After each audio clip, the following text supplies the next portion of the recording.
একটি গ্রামে এক রাখাল তার ছাগলগুলো নিয়ে বের হয়েছিল।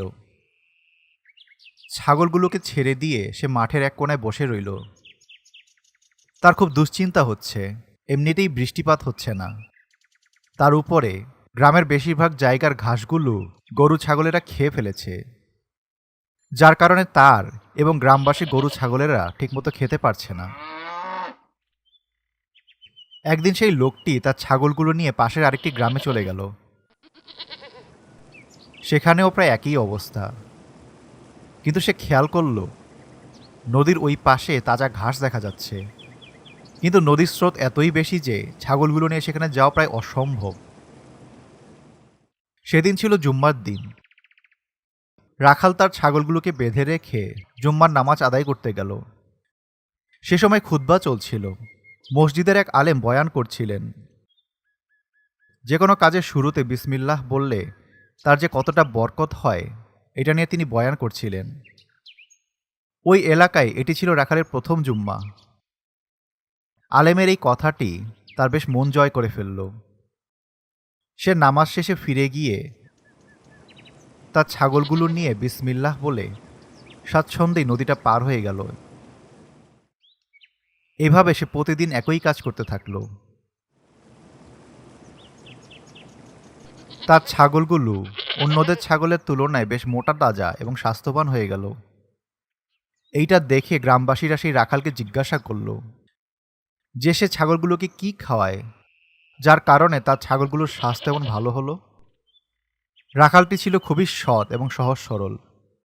সে নির্দ্বিধায় বলে দিল সে জুম্মার খুতবায় বিসমিল্লার বরকতের কথা শুনে খুবই অনুপ্রাণিত হয়েছে এবং তারপর থেকে সে প্রতিদিন বিসমিল্লাহ বলে নদীটি পার হয়।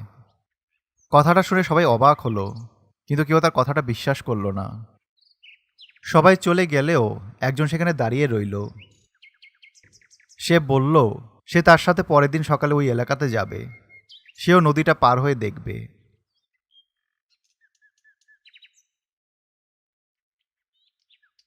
পরের দিন সকালে রাখালের সাথে সেই লোকটিও গেল। নদীতে উতাল পাতাল ঢেউ চলছে। সেই লোকটি সাথে করে একটা রশি নিয়ে গিয়েছিল। রশিটি তিনি নিজের গায়ে বাঁধলেন এবং আরেকটি অংশ তিনি গাছের সাথে বেঁধে নিলেন, যাতে তিনি নদীর স্রোতে ভেসে না যান। এবং ভয়ে ভয়ে বিসমিল্লাহ পড়ে যেই না তিনি নদীতে পা দিলেন, তখনই তিনি পিছলে পড়ে গেলেন।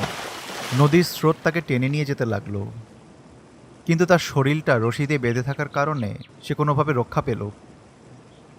এটা দেখে রাখাল বেশ অবাক হলো, কেননা এমনটি হবার কথা নয়। রাখাল নিজে বিসমিল্লাহ পড়ে তার ছাগলগুলোকে নিয়ে নদীর ওপারে চলে গেল। তাদের কোনো সমস্যা হলো না। এটি দেখে লোকটি অবাক হয়ে চেয়ে রইল। রাখাল ছাগলগুলোকে নদীর ওই পারে রেখে আবার ফিরে এসে লোকটিকে বলল, ভাই, আমি তোমার ঘটনাটা নিয়ে বেশ চিন্তিত ছিলাম, কিন্তু যখন ছাগলগুলোকে নদীর ওপারে রেখে আবার ফিরে আসলাম, তখন আমার মাথায় একটি চিন্তা এলো। আমি মনে হয় তোমার সমস্যাটা ধরতে পেরেছি। কি সমস্যা বলো তো ভাই? রাখাল দড়ি দিয়ে বাঁধা গাছের দিকে ইশারা করে বলল, ভাই, এই রশিটাই তোমার সমস্যা। এই রশিটাই তোমার বিসমিল্লার বরকত নষ্ট করে দিয়েছে।